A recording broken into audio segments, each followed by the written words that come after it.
నమస్తే ఫ్రెండ్స్, నేను మీ grand mama's cooking channel నుంచి మాట్లాడుతున్నానండి. ఇవాళ నేను మీకోసం ఒక కొత్త రెసిపీ తీసుకొచ్చాను. అదే పాకం గారెలండి. ఈ పాకం గారెలకి కావాల్సిన ఇంగ్రీడియంట్స్ ఏంటో చూసేద్దామండి. ఇక్కడ నేను 125 గ్రామ్స్ మినపగుళ్ళు తీసుకున్నానండి. 125 గ్రామ్స్ మినపగుళ్ళు తీసుకొని నానబెట్టుకొని మనం పిండి చేసుకుంటే అవి గ్లాసుడు అవుతాయండి. అంటే అర గ్లాసు మినపగుళ్ళు తీసుకుంటే గ్లాసుడు పిండి అవుతుంది.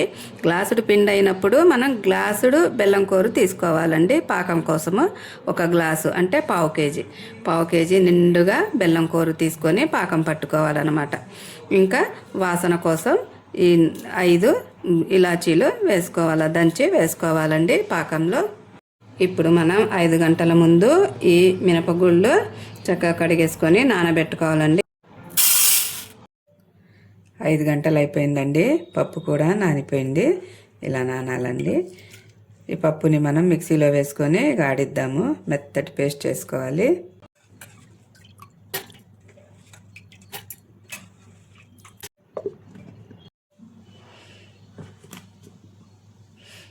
ఇలా పట్టేసుకొని పక్కన పెట్టుకుందామండి పిండి. ఈ పాకం గారెలు చాలా రుచిగా ఉంటాయండి. ఇది ఆంధ్ర స్పెషల్. ఆంధ్రాలో పాకం గారెలు అంటే చాలామంది ఇష్టపడతారు. చూసారా ఫ్రెండ్స్, అర గ్లాస్ పప్పుకి గ్లాసుడు పిండి అవుతుందండి. ఇది డబల్ హార్ట్స్ కదా, అందుకనే గ్లాసుడు పిండి అవుతుంది. ఇప్పుడు మనం స్టవ్ వెలిగించుకొని కళాయి పెట్టుకొని పాకం తయారు చేసుకుందామండి. గ్లాసుడు బెల్లానికి గ్లాసుడు నీళ్లు పోసుకోవాలండి, అంటే కొంచెం తక్కువ.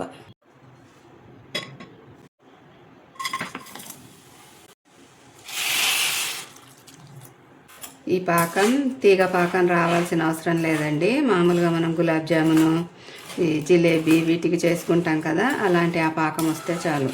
మామూలుగా పాకం, తీగ పాకం రానవసరం లేదు. ఆ పాకం అయ్యేలోపు ఈ ఇలాచీ కూడా దంచి పెట్టుకుందామండి.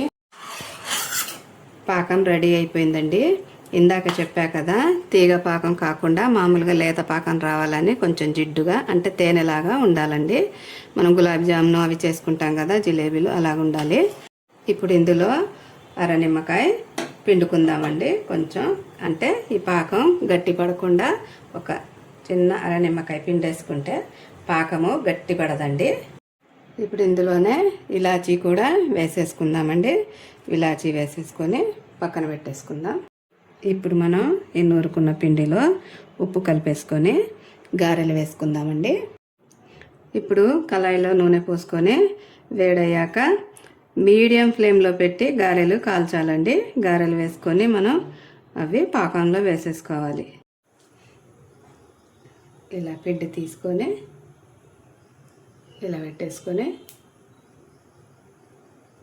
మనం చేయి తడుపుకుంటూ ఉండాలండి. చక్కగా వస్తాయి గారెలు.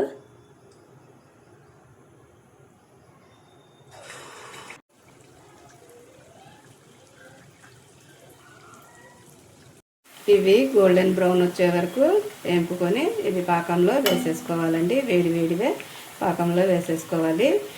పాకం అంతా పీల్చేసుకుంటాయి. ఒక గంట వరకు మనం నాననివ్వాలి. వీటిని అయిపోయాయండి. ఇప్పుడు పాకంలో వేసేసుకుందాము.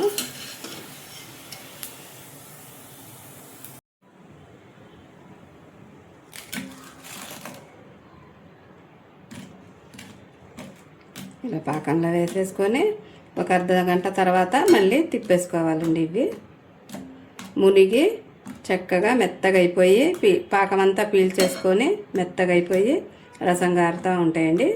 ఇవే పాకం గారెలు. చాలా రుచిగా ఉంటాయండి.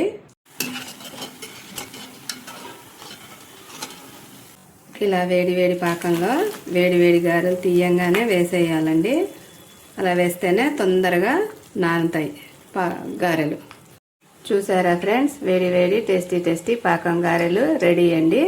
ఇవి ఒక గంట దాకా నానాలండి. గంట తర్వాత మనం తింటే రసం కారుతూ పాకంలో మునిగి చాలా బాగుంటాయండి.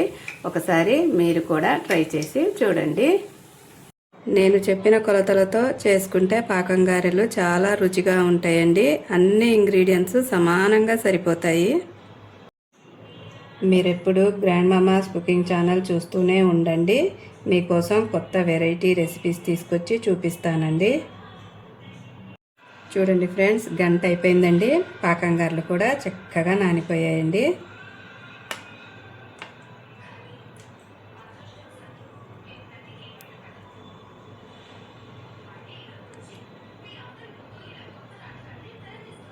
మీకు ఈ వీడియో నచ్చినట్లయితే లైక్, షేర్ అండ్ సబ్స్క్రైబ్ చేయండి.